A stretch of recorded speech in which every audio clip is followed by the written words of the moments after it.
anything is possible. Well, you've got that passion behind what you do and you've got a team, however big that team might be, that can help you get there, who believe as much as you do in what you're doing and will do what they can to help you get there, then anything's possible.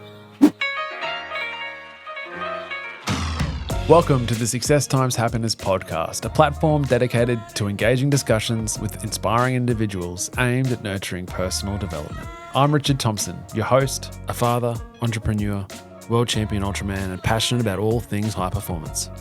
Our mission is to empower both ourselves and you to unlocking our fullest potential, recognizing that this life is no dress rehearsal. While I may not have all the answers, this show serves as our collective journey to uncover them. Coming up today, I sit down with Lisa Rowe, the CEO of Wishlist, the largest Sunshine Coast charity, raising more than $22 million towards the coast local health system. The vision of the foundation is to provide high-quality, person-centred local hospital experiences for individuals and families. The pioneer of this incredible charity is Lisa Rowe. She started in the charity in its first year of operation, some 25 years ago. With her incredible team, Lisa has been able to grow this charity into a behemoth, helping thousands of families every year. Expect to learn how the charity started, its growth to the biggest charity on the Sunshine Coast, the direct impact it has to families, the importance of team and community, and understand Lisa's childhood, which fuels her desire to make a difference. Lisa doesn't like the spotlight, so I feel very grateful for her willingness to be on the show. It is crazy inspiring and emphasizes what the vision of a few can achieve with an incredible team and community around the goal. Let's get into it. What's the elevator pitch for Wishlist to somebody? How would you summarise what you guys do? We've been trying to nail that for 25 years, and then our focus continues to diversify. Basically, our role as the hospital foundation for this region, that's from Caloundra to Gympie and beyond, is to support the public health system. It's our role to make a hospital experience easier for you and your family, whether that be in the form of providing you with therapy services when you enter a local hospital. So we fund PET, music and yoga therapy in the children's ward to lighten the load for patients and their families. We fund medical equipment to lighten the load for our health staff and expedite the process and make the process more comfortable for patients in hospitals from Caloundra to Gympie. We fund staff education. We fund research, local research projects. And now, since 2009, we work to support families that need to travel for treatment through our accommodation facilities, our subsidised accommodation facilities, and their families. With the opening of Wishlist Centre in November 22, we've now taken on a stronger role in supporting families outside the hospitals, still doing what we do in our hospitals, in fact, hoping to ramp that up. We spend $1 million a year on needs of the health service identified by our frontline health teams, with the affordable accommodation offered in Wishlist Centre and the collaborative partnerships at play in that centre with volunteers, with community organisations and with local business. We're working to keep people out of hospital by offering complementary therapies and supporting them to keep them strong when they're out of hospital and just while they're needing to be close to hospital to undergo treatment. That's the elevator pitch. See, I've still not nailed it. We need a big building. It's a big story. It's an enormous mandate, right? Yeah. Like it's an enormous scope of what you guys do. I feel very privileged to have you here to be able to talk us through that story of those 25 years, because right now it's, it is the preeminent charity foundation on the Sunshine Coast. It would have to be the biggest and most well-known and most supported locally, and arguably impacts the most people positively. Take me back to when you first came to the Sunshine Coast Health Foundation.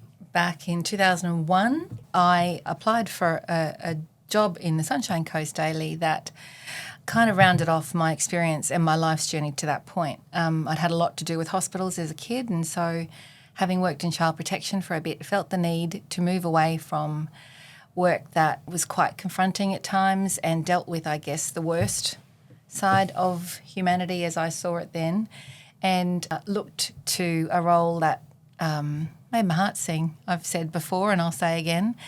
Threw my hat in the ring for a fundraising coordinator role up at Nambour Hospital for a little Sunshine Coast Health Services foundation I'd never heard of, and applied for the job and got it. My interview took place in Ward 1B, I think it was, at Nambour Hospital, in a little office space at the back. That's where then Alan Pine and I worked from. But I was told on day one that by the end of the week we'd have our own office, but it had to be transported in and set. It was a demountable, Yeah, it was a a donga. temporary donga, yeah. Set up by the car park that's still, to this day, supports our operations, the Nambour Hospital car park, and fitted out, and that was our office until 2017. I was about to say, when we were working together, that's where I would go, Yeah. to that donga. Exactly, to the Yeah. donga. Yeah. Yes, and we had a lot of good times in that donga. And we grew from 2 staff to 3, and Alan left after my first year there. Alan left. He was the founder of the foundation? Yeah, he was the first GM. Mm-hmm. My board at the time saw fit to appoint me in his stead after a year, and I jumped on the back of a bolting horse and I've hung on ever since. So that's how I got there. And then was obviously that mandate or the elevator pitch you explained at the start, what was the scope back then? What was the intention of that small foundation at Nambour? Well, we're set up under, my board are appointed by the Minister for Health, but they're all volunteers.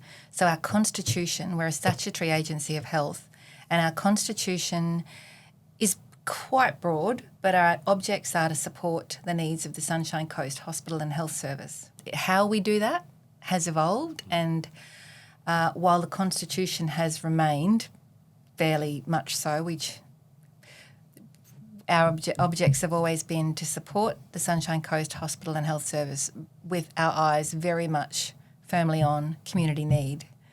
So I always say, as a hospital foundation, we're not there to let the government off the hook. That's not our role. It never has been. And sometimes it's a fine line when it comes to funding equipment that, everyone else might consider should be there because it's the government. I'm a taxpayer and the government should be providing everything I need to make me better. But the facts are the facts, and I think anyone would agree we have a pretty good public health system when you look around the world. I certainly believe it to be so. It's not perfect. And what our role has been is to harness community support to make it better. Just to make it better. And our role as a board and my role as CEO is to ensure that what we're funding has maximum impact. As you said before, I think one of the reasons we are so well supported by this community is because it's the public health system that we all rely on. And you might think you don't need it. You might think it doesn't matter to you. But sometime or another, or a relative of yours or a family member, it is going to mean a lot. It's going to mean everything to you. Even yesterday I was up in the children's ward with a long-time supporter whose daughter is very sick, very unwell at the moment. So we popped up and gave a Wishlist teddy bear and just said hello. And he said, I thought I knew what you guys did, but I've come in here and I said to the nurses before, I asked them for something and they said, well, get onto Wishlist for that. They help us with everything. He said, I had no idea what you do. I really didn't. And it was beautiful. Yeah. You've gone through an incredible transition or transformation on the coast as well, because back in the days of the Nambour Hospital, that's all that this region had, essentially. You have the Caboolture, and there's small pockets of hospitals, but Nambour General was the only one. Now you've seen that transition into a tertiary hospital at Batinia, and all the red tape and everything that's involved with that. How has that changed the scope of Wishlist? When we began 25 years ago and Nambour was the major hospital for the region for the foreseeable future, I mentioned before we empower frontline health staff to tell us what they need. So we have funding rounds throughout the year where they apply to us for the little and the big stuff, the equipment, the colouring kits, whatever they might need to enhance patient care in their areas. Back in the day when we were a fledgling little charity no one had ever heard of in a donga behind Nambour Hospital, a lot of what came through for the first 10 years at least was equipment. And we'd fund a lot of equipment, and we would work with the community to put a plaque on an endoscopic bronchial ultrasound and wheel it into the ward and do a presentation and all feel very happy. But over the years and in the lead up to SCOO, we pulled back on equipment. I should be clear that we don't fund equipment that the health service does not support us funding. Our approval process is really rigorous because it has to be. And when we fund equipment, we need the health service on board with us doing so. Firstly, we need them to say that it is the right type of equipment. It doesn't encroach upon any contractual arrangements they have with suppliers, that their staff can use it, that they have staff to use it, and that it is going to make the difference that the applicant has said it will. There is a need, yeah. Yeah. Fundamentally, we also need them to convince us that they will not be buying it. My board, when they assess whether to fund an item of equipment to this day, still have to be convinced that it's something we should be asking a community to fund. For that reason, the process is rigorous. And so by the time it gets to my board and they're convinced that it's something we should fund, then we will ask the community to fund it. We'll draw on donations we have, or we will find donors to fund it, or we'll have a fundraising event that will fund it. And there's still a need for equipment, but in the lead up to SCOO, the health service and Wishlist became very conservative around equipment that we would fund because we knew that the university hospital would open with all of the bells and whistles, all of the equipment needed to make that hospital all it had to be for this region. So, and we also knew with that would come a bit of moving around of equipment throughout the other hospitals as well. So we pulled back. In doing that, we then ramped up our therapy services. So we've started funding music therapy down at Dove Palliative Care. Tracy Wicks, our music therapist down there, visits the ward 20 hours a week, has done since 2016, funded completely by donations to that service. She sits with patients in their final days and their families, writing songs that they leave in tribute to their families. She plays at funerals. She's incredible. It's one of the most priceless things we fund. The music therapist in the children's ward commenced around that same time as well, and thanks to Mix FM's Give Me 5 for Kids, continued for many, many, many years until the health service saw it as such a priority for patient care, they took it on themselves. So the taxpayer's paying for that now. Yeah. Yeah, that's amazing. Absolutely. The Calm Fairy up at Nambour, at the children's ward as well, a yoga therapist, a Calm Fairy, who goes in and works with the kids and provides distraction therapy that is priceless as well, and of course the local clown doctor service. So we're one of the only hospital foundations in the country that pay the Humour Foundation for a service that otherwise wouldn't be here if donors in this town didn't make it happen. Wow. Supporters of Mix FM's Give Me 5. Yeah. So therapy services then became identified by health staff. They tell us what they need. Around that era of Wishlist, that became where our focus lay. Still funding education, still funding equipment. Since SCOO has opened, there's been a lot of applications from frontline health staff around creating short-term positions aimed at creating efficiencies in the way things are done. $1.3 million in the last year was funded by Wishlist towards these short-term projects aimed at proving cost-benefit analysis, cost benefits to doing things differently. Mm-hmm. One example I'll give you is years ago we directed $70,000 of, again, Mix FM's Give Me 5 money to a child protection health liaison officer. Coming from a child protection background, it's always been very close to my heart that we, in any way we can, support with resources that area of health. This role was short-term to try and prove the benefits of having an officer that liaised, an interagency liaison officer that worked with children that were taken into foster care and helped them and their foster families navigate the complex maze that is our health system. Foster families are often busy, they've got children of their own, and these kids are often damaged physically and mentally and emotionally, yes. So this role worked so well in that short term and proved itself to be such a beneficial service that the health service employed one officer straight after the project had finished permanently, and I believe it's now a team of 4, and that role was rolled out in health services across the state, helping countless kids that really, really needed help thanks to donors. Yeah, to Wishlist. That's incredible.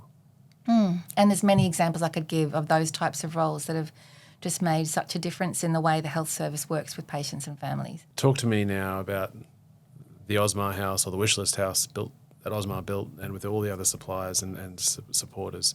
How did that idea come about? The health service back in 2007 gave us 3 options, but the number one priority for them at the time was an accommodation facility that would support families travelling from regional areas for treatment. And so put that to Harry, and he said, right, we'll design it, we'll build it. Find us a block of land. And so we searched high and low for a block of land on which to build this accommodation facility for patients and families needing to be close to Nambour, and eventually ended up finding the block right next to emergency. So we bought the land with money left over from our cancer centre campaign, and it's predominantly cancer patients that we did support and still support in our accommodation facilities. Harry and RCQ and all of their beautifully generous contractors and suppliers set about building a 3-storey, 20-room reed house that we opened in 2009. Those 18 rooms served to provide affordable accommodation for people needing to travel for treatment, people needing to be close to Nambour Hospital. And since SCOO opened, it's played host to families that need to be close to the University Hospital as well. Until Wishlist House opened in 2020, thanks to Osmar. Osmar are a long-term partner of Wishlist and have built their four charity home projects under the banner of the house the Coast built, a project we commenced in 2003 with then Emerald Homes to build a house from donated goods and services using the contractors and suppliers of Osmar, for instance. So Wishlist House was embarked upon in 2019 by our wonderful partners Osmar, because we knew that we needed somewhere close to SCOO. When SCOO opened, and we knew the demand was there because we've been running Reed House since 2009. And you've seen how beneficial that is. Oh, priceless. Yeah, to be so close to the patient, your family member who's in hospital, but then especially in Nambour, there's not a lot of short-term accommodation options that are palatable. No. And the facility was adjoining the hospital campus. And in the early days of Reed House, we identified quite quickly that even a property adjoining the hospital campus on that hill was not close enough for people that needed to be accessing the hospital day and night. Wow. So we then set about building a bridge, a sky bridge, the Doug Biggs Sky Bridge, linking Reed House from the roof pretty much to the back of Nambour Hospital campus. Because there's one story that I remember vividly, a little girl who was undergoing cancer treatment herself in Brisbane. Her dad had a heart attack and was in Nambour Hospital, and mum and daughter were staying in Reed House, and mum had to carry this little girl, who was about 9 at the time, up the hill every day to visit her dad. And it was just so hard. It was hard work. So that was one of the stories that resulted in us spending $318,000 on a bridge linking that facility to the campus. And there were a lot of nursing mums that it was one of the big reasons for the health service asking us to build this facility, that were sleeping on the floor of the special care nursery and sleeping on the floor of the maternity area. And so they wanted there to be a place for regional mums that had babies still in hospital to be able to stay close. The Skybridge certainly facilitated that. They were able to just nip up as soon as they needed to through the back door of the hospital, and they were in the nursery. And so the Wishlist house, the house the Coast built, you were on the lookout for blocks of land, or how did that come about to service SCOO? We wanted a block closer ideally, but we ended up finding was a rather small block, a postage stamp size block of land. And I remember being at the sod turn with Osmar thinking, how are they going to build anything of a reasonable size on this tiny block of land to accommodate the need? Because I knew the need was so great. And you know what? They did an incredible job. So they worked again with their suppliers and their supporters, and they built Wishlist House, which is over the lake, just across the lake, walking distance from SCOO. It's been so busy ever since it opened at the beginning of 2020, and the house is huge. 6 bedrooms, 6 bathrooms, all of them very spacious, 2 communal living areas, and a yard. They've done a tremendous job, and it's a beautiful home, and it is, we get the comments all the time about how it just feels like a home away from home, and it's so comforting and comfortable, and that has served as home away from home for hundreds and hundreds of families needing to be close to school. And in the meantime, we then looked at how we could work to meet the current need and future need better near the hospital. So I'm trying to think how to start this. Keep it short, Richard, sorry. No, it's so fine. You don't need to keep it short. Wishlist Centre was the next and the third of our accommodation facilities. Okay. And that is an impressive undertaking right across the road from the hospital. Yes, it is the new era of Wishlist support, how we support patients in our hospital and out. It is an Australian first in that we have complementary therapies, affordable accommodation and primary health care under the one roof. It's the first of a further stage. We will be expanding on what is there. But Wishlist Centre opened in November 22 with 18 rooms of affordable accommodation, a podium level 4 with a lot of multi-purpose space and communal space. So we know from having run Reed House in 2009, we know from having worked with Ronald McDonald House Charities and Red Cross in designing our facilities that the communal aspect to an accommodation facility like Wishlist Centre, Reed House and Wishlist House is so vital. I know from having relied on Ronald McDonald House as a kid that there's no therapy for somebody going through the heartbreaking day-to-day grind of sitting at the bedside of somebody who is really ill. Then when you do leave hospital and you make a cup of tea at wherever you might be residing for the night, having somebody who's going through exactly the same experience there beside you. And that's where that type of therapy, if you like, comes into play in our accommodation facilities. We've had one lady leave a hotel to go and stay at Wishlist Centre because she was lonely. She was just lonely, she was heartbroken, she was grief-stricken, and somebody informed her, one of the social work team, about this supportive environment in Wishlist Centre, and she came and stayed there as much for that, just the support that we offer through our beautiful volunteers. And it's a community, right? You're building a community in there. Absolutely. Yeah. Through volunteer support and the contribution of local businesses, we have a roster within Wishlist Centre at play in the wellness room and the consult room and the multi-purpose space, indoor and out, of yoga therapy, Reiki, counselling, telehealth counselling services donated by qualified local businesses. We roll out not just to our guests but to get to patients of the whole hospital and their families. We have pet therapy. We have Stella pops in a couple of times a week. And I can't tell you how important that is for guests, but also for long-term patients of the hospital. We've had long-term patients of the hospital come across the road with their allied health support person just to pat the dogs and just to engage with people outside of that clinical space. It's quite beautiful. Sound immersion therapy on the deck. We've got patients who come over just to lay on the deck and be part of that beautiful experience. Facials and massage. And these are all free of charge services that are donated by local businesses or volunteers, qualified volunteers, as I said, for not just guests but for patients of the hospital overall. It's quite special. That is incredible. There are so many questions I have about it generally. As the head of it, how do you measure success of that organisation? Success of Wishlist is the outcomes, meeting need, the impact.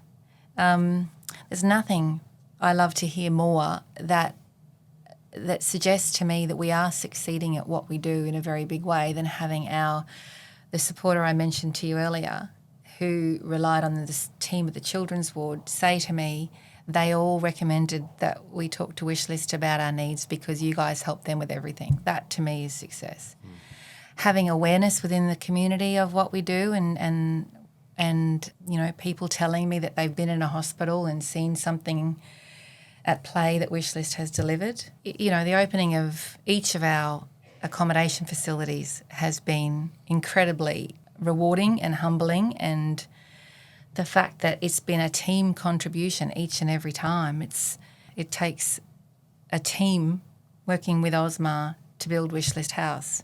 The team behind Wishlist Centre was epic. So many local businesses giving so generously of their time to make it all happen. Success to me in terms of what we do is the impact that we have every day in the little things and the big things that are delivered, not just either by Wishlist, but it's also looking at a volunteer army of 140 volunteers who give so, not just generously of their time, but so passionately to the needs of others.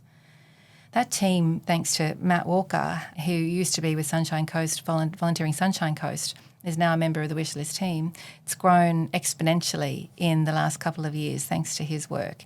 And when I was over in Wishlist Centre yesterday afternoon, we have Beverly who comes in religiously a couple of times a week to look after the plants in that centre. That's her role. She comes in and she polishes the leaves of the plants. They are the shiniest plants you have ever seen in the land. People who bring their dogs in, people who, as I said before, volunteer their expertise to looking after others in a health crisis. That's success. How have you, from that moment, from taking over in the early days in the Donga at Nambour to launching, a $14 million build at Wishlist Centre, and it's almost the growth of the region, the growth of the foundation, what you've been able to achieve. How are you regulating what you can achieve over that period of time? Do you pinch yourself, or is it? Are you surprised? Can you calibrate all that? It's funny. The team has grown so much, and I was only talking about this morning. Our team has grown greatly, particularly in the last few years in the lead up to Wishlist Centre opening. And I was talking to the team this morning about how it doesn't seem to matter how many we have. We are just always so busy. And I think I am not alone. I have an amazing team of people who are as passionate about Wishlist as I am. And we just keep seeing the need. It's really hard to calibrate when you are as passionate as we are and you see the community buy in to whatever we ask this community to support, they do, because the need is there, and we see time and time again, by asking people to help, by asking people to meet needs, people give, people volunteer their time. This community is exceptional in doing that. So it's really hard to recalibrate when you know there is so much need out there that this community will get behind and help meet. For the benefit of our own families, let's not forget that. It's, as I said before, it's a health service we all rely on. It impacts on us all, and at any point in time, any of us might need it and benefit from the work that Wishlist does, the work that a community does to support us. Do you think your passion for it is perpetually driven by your childhood experience? Growing up, as you said, in Ronald McDonald House, and was that you being unwell, or is that family being unwell? And that was my brother. My brother was quite unwell as a child, and I do think it does have influence over my passion for what we do. Had we had something like Wishlist Centre when my family were in need, it would have been a game changer. What are your recollections of those young times? Well, I remember the fear, and I remember the uncertainty, and I remember that I was having a very normal, happy childhood until one day my brother got really sick, and nobody saw it coming. We lived in Charters Towers at the time, and he just got a sore neck and couldn't turn his head, and Mum took him off to the doctors. How old was he? He was 8. Okay. Mum took him off to GP after GP, and they didn't know what it was, suggested that he might have been faking it. And then thankfully we moved to Canberra. My father got a job down there at Googong Dam, and we moved down to Canberra, and his soreness persisted, so Mum took him to a GP down there, Woden Valley Hospital, sent him straight to Sydney, and they identified a benign tumour that had wrapped itself around his spine and damaged his spine so greatly that he was lucky to be alive. Wow. And then he had to have the operations. He had many operations, and so our first stint in need of affordable accommodation was at Royal North Shore Hospital.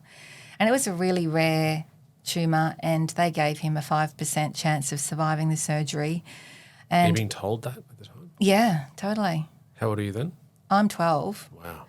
And so and I have 3 brothers. So Troy was in hospital, and my 2 brothers, Shane and Michael, and myself went to school in the schoolroom at Royal North Shore for a while, and we not only stayed in the accommodation rooms behind Royal North Shore for some time, but because they were so busy, at one point we had to stay elsewhere in strangers' homes. I remember it, but Like billeted out. Almost. things, yeah. Yeah, wow. Things were quite dire, and our whole world was turned upside down. We were sent away to my grandmother's place because they didn't expect Troy would survive. So my 12th birthday was spent with my nanny. Was she back at Charters? She was in Mitchell, where I was born. Sure. Mitchell, Queensland. Beautiful. Yep. Yeah. And so it was. So for your birthday, you're not with your parents? No. Not with your brother? No, waiting for word as to whether he was going to live or die. Anyway, he left hospital, and then with a halo brace, I will add too. So he started grade 4 at Maris Brothers Primary School down in Queanbeyan. Brisbane? Oh, sorry, in Canberra. Yeah. In Queanbeyan, he started school with a halo brace screwed into his skull and full body plaster, well, upper body plaster. Poor little kid, bullied no end, and trying to deal with all that. So life went back to normal for a bit, and then the tumour returned. They realised they didn't get it all, and so he was back into surgery, and we spent some time at Camperdown Children's Hospital, and that's where we stayed in a Ronald McDonald house there for some time. Thank the Lord it was there. But that's where I remember, visiting the children's ward regularly and encountering sick children, and getting to know them and their families, and then coming in the next day and the bed's empty. And then... That's rough at 12. Oh, yeah. And then the Ronald McDonald house we were staying in was a godsend. The communal space, I remember Mum coming home from the hospital, Mum and Dad coming home from the hospital, and us, and cooking dinner in the communal kitchen. And Mum sitting with a cup of tea talking to a lady, Mrs. Cassidy, whose son was really, really sick and had been fighting cancer for a long time. And Mum crying on her shoulder and her crying on Mum's shoulder, and then, the strength that gave Mum all the way through. And just having the load lightened, we lived on a farm out near Tarrago at the time, and having the load lightened in that they didn't have to worry about the cost of a hotel or where we were going to stay. It was just there. But I also remember her son, who was at the time 16, drying dishes with me, drying the dishes after dinner, talking to me about his plight, talking to me about his journey, and saying, as a really wise, beyond his years 16-year-old, how he knew he was up against it and he knew he probably wouldn't make it. But, he was trying to be there for his mum, trying to be strong for his mum, looking at what his mum was going through on a daily basis, and it broke his heart. And, it did definitely play a big part in forming who I am today, I think. And, yeah, undoubtedly is behind, to an extent, my passion for what we do, for helping people that just find themselves in the worst of places. That's that's not a standard upbringing for a child for you. No, but it was harder for Troy, I think. Sure.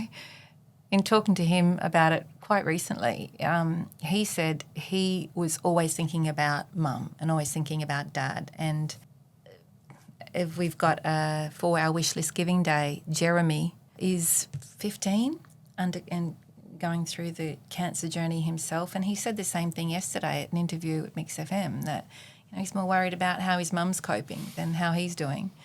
Kids are extraordinary, extraordinarily strong. And resilient. And resilient, yeah. And it's they're more concerned, sweeping generalisation, but they're more concerned about how everyone else is coping much of the time than they are when you're going through something like this. Yeah. You touched on your experience in child services, and you would have exposed yourself to a lot of trauma being experienced by other people. But now you're in a different space and have been for so long, where you get to see how amazingly beneficial what you guys can do at the foundation and the positive impact on that. But I also assume you also hear some really horrific health stories that don't end well. How do you manage that? The idea of a child having cancer kills me. Yeah. Having three boys, and the idea that is just shit bad luck, and so unfair. So unfair. So unfair. So unfair. I guess that I feel like we're helping, and that's how I honestly feel with the work that we do. Somebody gets sick, a child gets sick, and the first thing you say is, how can I help? How can I be there for you? And how can I lighten your load? Well, it's what we do on a daily basis. I believe that, and I see it in all that we do. Anyone who gives us $1 and we turn it around to $2 going towards the needs of families that visit our hospital in traumatic circumstances and sad and grief-stricken circumstances every day, it is how I remain positive, and I think my team do too, in what we see and what we experience every day. Because we're making a little bit of a difference in helping those people. We have no impact on their outcome. That, I'm afraid, is left to people far smarter and far more dedicated than I. But we play a really vital part in helping them to do their job and delivering that outcome, and we lighten the load along the way and help. It's not lost on me that after speaking with a number of long-standing supporters of Wishlist, that they describe you as, and I don't want to paraphrase, but the vibe of it was that you're the glue. What you do is infectious, your enthusiasm is infectious, but it's the little things that you do. It's the calling them up and saying thank you when you don't need to. When you're big enough now to not have to do that personally, but you still do. It's your attitude towards the team that you have created, the foundation itself. How has your ability as a leader changed as the team has grown into this enormous beast that is Wishlist? Wow, that is a very topical question. Firstly, thank you for saying that. It's very nice to hear, but is a strange thing to say. I have always doesn't believed... need to be a caveat. No, but I've always believed that the very least we can do is say thank you. I come from a time when the organisation was so small that I knew every volunteer's name, their children's names, their partners' names, their passions. I knew every supporter and I could speak to them daily. But it's become such a big organisation so quickly, it feels like, that I feel like that type of leadership has, from me, I feel like I'm not doing that anymore, is what I'm trying to say. I feel like it's gotten away from me because the organisation has grown so big and our supporter base has grown big and it needs to grow bigger. So I've had to kind of let go of the fact that I can't have that one-on-one conversation on it as on a regular basis as I would like anymore, it hurts me. And it hurts me that I don't know every volunteer's name. In terms of the leadership that helps me to do that, I rely so heavily on a team of people who know so much more than I do. And I'm lucky to have them. I'm lucky to have the board that I have who understand the need for, despite my protests and the fact that we didn't need to grow as much as we did in recent years, they knew better. And I thank them for that. So I'm always focused on operational costs. I am so careful of every cent we spend. So growing, when we got to that tipping point of quite significant growth in recent years, it was a big challenge for me. Because you got to spend. You got to spend. Like the capital investment is huge. Yeah, absolutely. I get that.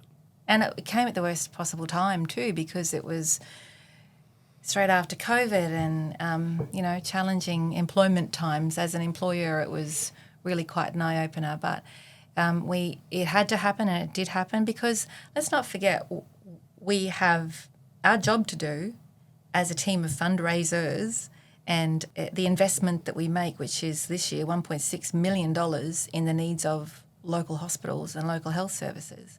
But we now have 3 accommodation centres that we're running from Nambour to Skoo, and we have 2 coffee houses, Wishlist Coffee House Gympie, Wishlist Coffee House Nambour.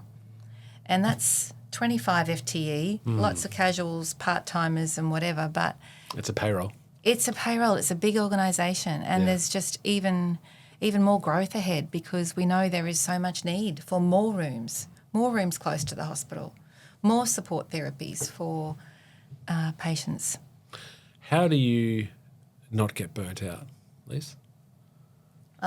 Look, I must say there was a time there when Wishlist Centre opened that I was probably as close to burnout as I've ever been, but I took 6 months long service leave and came back reinvigorated and fired up for the next 20 years. So I think the immense reward that I encounter every day helps to avoid burnout, as strange as that might seem. Yeah. Yeah, I think I heard something recently where it was said that you run the risk of burnout when your purpose is misaligned.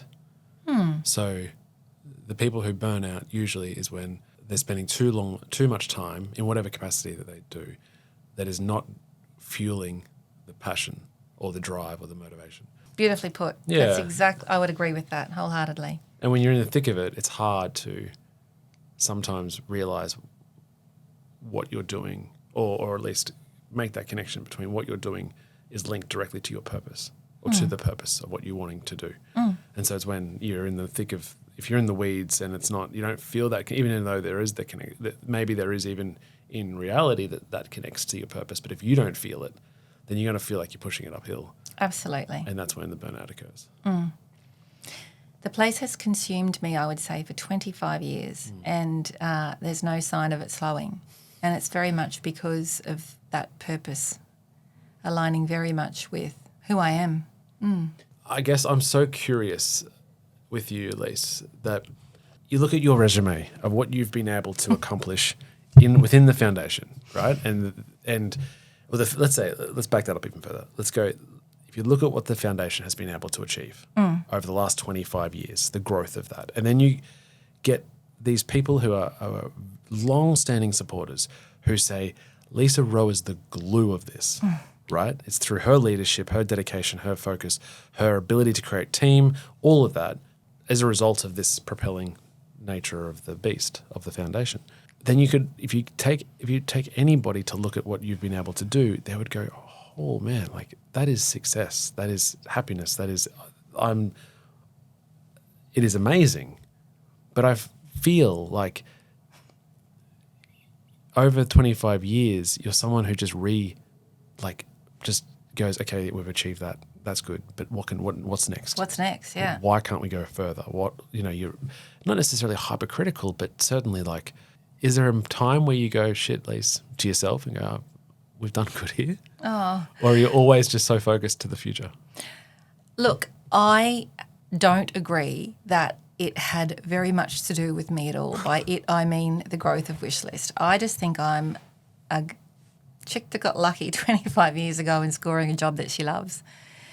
I think success of Wishlist lies in the fact that it is a charity that is run well by the board down. I think it is a charity that impacts on the local community like no other, both in that it's relevant to every single family, and many would argue that so many other charities across the community are too. Relevant to every single family at some point in their lives, without doubt. Local, 100% locally focused. The fact that we have for 25 years had commercial revenue cover the cost of our operations. So we have maximum impact with the charity dollar because we don't touch donations for operational costs. That's another, that you can choose any aspect of local health that you are impassioned by, whether it be children, paediatrics, cancer, cardiac services. You want to support a family with free of charge accommodation, whatever it might be, mental health. You can give to that, and we will make sure that that dollar goes to exactly that. Yeah, right. And we'll write to you with a follow-up letter saying, if we didn't spend it immediately, this is what we've spent your money on. I hate talking about me. I know, and I'm doing my best. I know. Okay, I'll reframe then. Yeah. How do you assess whether or not at any one time you're being successful? I think it comes back to that impact again. I need to see the impact. Okay. My most frustrating times and the times when I have felt success has not been within our grasp has been when we have been wading through mud in the form of bureaucracy, or When you haven't been able to see it. when we haven't been able to deliver. Yeah. And I'm lucky because Wishlist has always been a fairly dynamic organisation. We make the money, but we like to spend it too. We like to spend it quickly. And we like to see that it's actually having an impact. That's what we're there for. And I think, from the volunteer board members down, that's what we've signed up for, to make things happen, to affect positive change, to deliver what's needed at the front line, to help our health staff and to help our families. And that's when I talk about how we've evolved over the years, it's been because of that. We want to be relevant to patient needs at any given time as best we can with the most impact that we can possibly have. We owe that to our donors and we owe that to our health teams. We owe that to the families of the Sunshine Coast. That's a good answer. Finally got one. Where are we headed? Where are we headed? Well, look, we're a hospital foundation and a health promotion charity. So a lot of the work that we do is around keeping people out of hospital, keeping people strong, both in and out of hospital, helping them to get better and to get home quickly, and keeping families together. So when you tie all that up, our Wishlist Centre is the future of how we can best support patients and families in need of local hospitals. Reed House, Wishlist House, providing that accommodation, but also that collaboration between local community groups and local charities and local business to provide support, fill gaps in the need around our hospitals. That may take the form of, for instance, transport between Gympie and the University Hospital in the years ahead, because we know so many people, we see it in our accommodation centres each and every day and have done for years, so many people don't want to rely on family members to drive them from regional areas for treatment, for cancer treatment for 6 weeks. Yeah, sure. We're seeing a lot of, we have the conversations daily, our volunteers certainly do, with people that say, had the accommodation not been there for me, I would not have undergone treatment. I just wouldn't have. I wouldn't burden family, and I'm not able to drive, and I wouldn't have driven that road every day for 6 days for chemotherapy, so I just wouldn't have had treatment. Yeah. And that's quality of life, that's impacted by not having that service and not undergoing that treatment for not just the patient but for their families as well. So Wishlist Centre Stage 2 has been designed by Mode Design, and we are working towards fundraising for what is a $70 million 8-storey, 73-room facility on the land that we own directly opposite the Sunshine Coast University Hospital, on the land that Wishlist Centre Stage 1 sits. Wow. And that will be more primary health care, more complementary therapy support and collaborations with local not-for-profit and community groups and charity partners, and more accommodation that we know is needed in a much broader and diverse design, but that's the future of Wishlist. And how long do you think that'll take? We want it now. We know it's needed now. So we are looking at a grant and we're talking to local philanthropists about the project, which is very big and daunting, but I think what drives us all towards it is because we know the need is there. We've seen it. We've seen occupancy levels of Wishlist Centre and Wishlist House burgeoning. It's been full ever since it opened in November 22. Wow. And a lot of interest from stakeholders, including the health service, in the space that we'll have to offer directly opposite the University Hospital. Yeah. Brilliant. The end game too there, I'll say, Richard, is that through the commercial partnerships at play in the second stage of our centre and the first, we aim for sustainability in the future.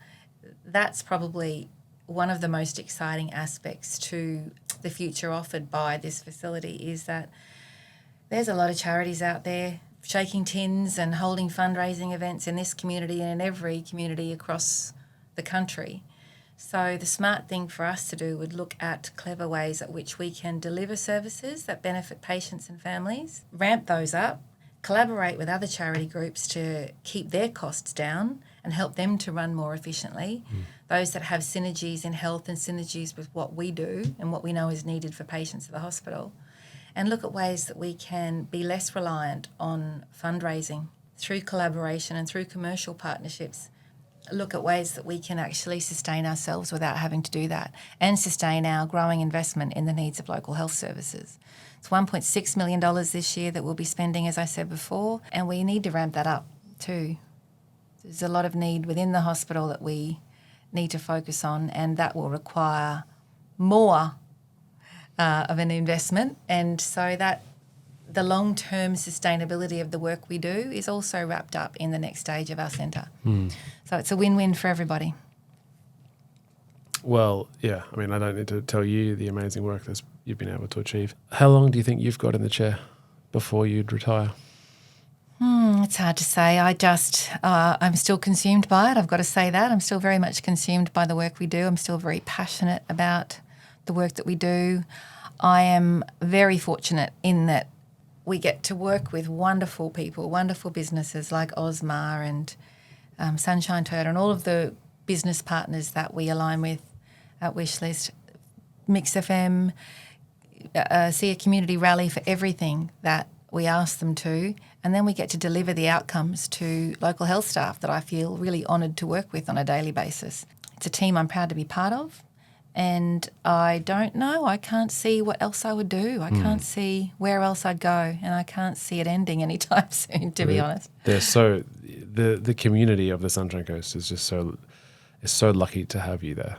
And now listening to that story of your childhood and that experience, and I appreciate you sharing that, it's so full circle that you've been able to be impacted that way, and then you've been able to deliver to so many people, like thousands of people, and then perpetually, right, in the sense of what you're creating is not at the relevant time in 20, 30 years when you decide to have a rest. It'll always be there.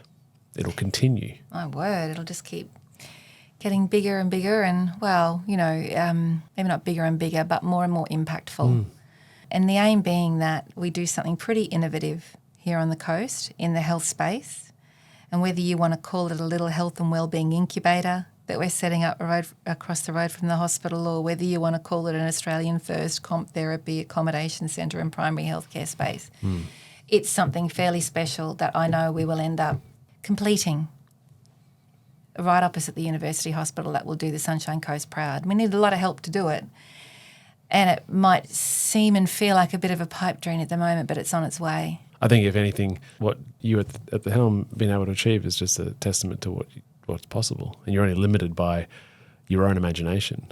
And so I think, I can't wait to see it. Me too. To manage such a foundation requires a lot of inner strength. The amount of, I couldn't imagine what bureaucracy and egos and different parties' interests and everything you've got to deal with, let alone your own internal team. Do you ever doubt yourself? Always. Don't need to think about that. It's the quickest answer you've given me today. It made me feel kind of normal, actually, when I had a conversation with a very good friend of mine, a doctor at the hospital, and he was telling me how he had to go because he had to go and meet with his colleague because they had a mentorship session. They schedule it in regularly. They catch up with each other. And I said, what do you guys talk about? You know, doctors, my God. He said, well, we go through imposter syndrome and blah, blah, blah, and blah, blah. I said, wait, so you have imposter syndrome? He said, oh, yeah, a lot of doctors have imposter syndrome. Wow. And that made me feel pretty normal. I felt Yeah. much better about my insecurities. And look, I still can't believe the life I've had in terms of my role with Wishlist. I can't believe my luck in getting that job 25 years ago. The fact that I'm still there, still bluffing my way through. And it's working. Yeah. You know, most of the time it's working.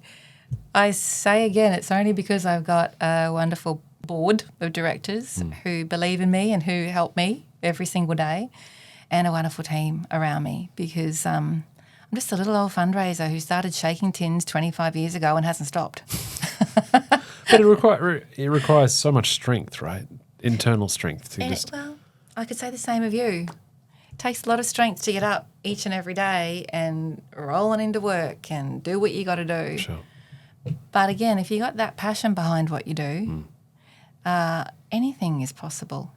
Well, you got that passion behind what you do, and you've got a team, however big that team might be, that can help you get there, who believe as much as you do in what you're doing, and will do what they can to help you get there, then anything's possible, even for me. I love that. All right, before you go, those 5 questions. Oh, God. Number 1 tip for somebody looking to be more successful in their life. Oh, I've struggled with this, but I think at the end of the day, the one word that keeps coming to me is perseverance. So whether it be around, parenting, or whether it be around undergoing chemotherapy and getting out the other side of it, it's perseverance. Like that. Perseverance. And I heard Elon Musk recently talking about how you can be the head of a big organisation and you can have the big title, but the accolades come with all of that, but also so do all of the problems and all of the challenges, and essentially you at times feel like a bit of a funnel for all of the hard stuff and all of the crap that goes on in your organisation, for instance. And so to work through that, because it can be constant, to work through that, you've got to have the passion behind you. And I certainly feel like I am passionate about what Wishlist does and have been so for 25 years. So, I mean, perseverance and passion, number 1 tip. Perfect. If you're lucky enough to have the passion behind it, then perseverance is easy. Yeah. Well, I love that. The number 1 tip for someone looking to be happier in their life, Liz. Purpose. I think, I'm fascinated by that. I remember a TED talk on a Harvard, the longest study on human happiness undertaken by Harvard, 85 years now, and how the importance of connection was identified as being so important to happiness. And I'm testament to that too. I feel very connected with my community. I feel very connected with the work of my charity and the organisation. So connection. We need to all feel very, very much part of things. You know, our community. Something bigger than ourselves. Something bigger than ourselves. Yeah. And I see it it's the reason behind, I think, so many of our volunteers sign up to support Wishlist, and I know volunteering is so beneficial to so many people because it helps you to feel connected with something beyond your own immediate self. So yes, connection and purpose. Beautiful. A book that you would recommend or gift to somebody? A book I would recommend. I don't read a lot of books I don't have time, but I do a lot of walking. And so I love an audiobook and I love an autobiography read by the author. So I would say Green Light or Surrender by Bono. Great books. Okay. Yeah. He reads it himself, the audio. Matthew McConaughey reads Green Light. Green Light, yeah, I've read that. And did you like it? Yes. Yeah. And Surrender is read and By written Bono. by Bono. Wow. Fascinating to hear about how he's changed our world, the part he's played in changing our world. Yeah, really fascinating. The most influential person in your life? I would say my mum, even now, even though she passed away 22 years ago, but certainly my mum was definitely where I got my strength from. And I still draw on her for my strength each and every day. And she was filled with grace and empathy and compassion. And You're a very strong person. So you pay homage to that to your mum? thanks, Richard. Thanks for saying that. You pay homage to your mum for that? Yeah, most definitely. And finally, a guest, famous or not, you think we should have on the show? I cannot narrow it down to one. I'll give us a couple then.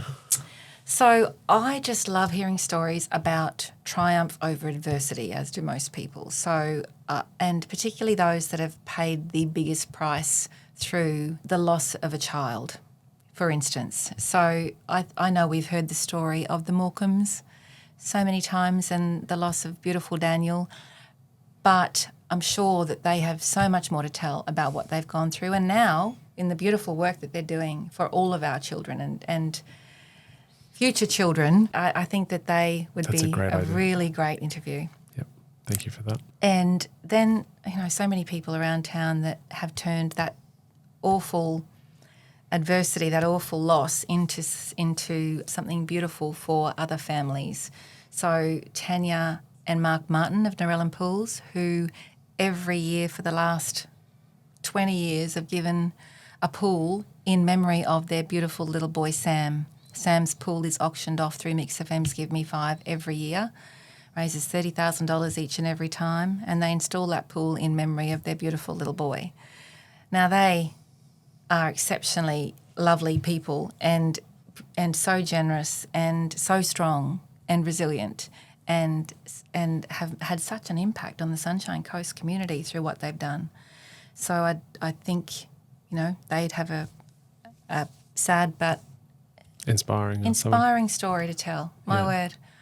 And then there's doctors at the hospital. So Dr. Tom Hurley, who's a paediatrician up there for, more than 3 decades, who every family on the coast, I'm sure, would know because he's a hero, a legend in our community. And his life story is fascinating. He'd be a really interesting interview. Okay. I could go on, but that's top 3. Fantastic. Lisa Rowe, thank you so much for coming in. Oh, it's an honour, Richard. It's been Thank so you. beautiful, and I guess the community would hope is that purpose never stops for you, because we are in such a better place because of it. Oh, thank you very much. Thanks. We hope you enjoyed this episode with Lisa Rowe of Wishlist on the Success Times Happiness podcast. If you think someone would enjoy listening to this episode, please share it. It is the only way we carry these inspiring stories throughout the community. Until next time, peace.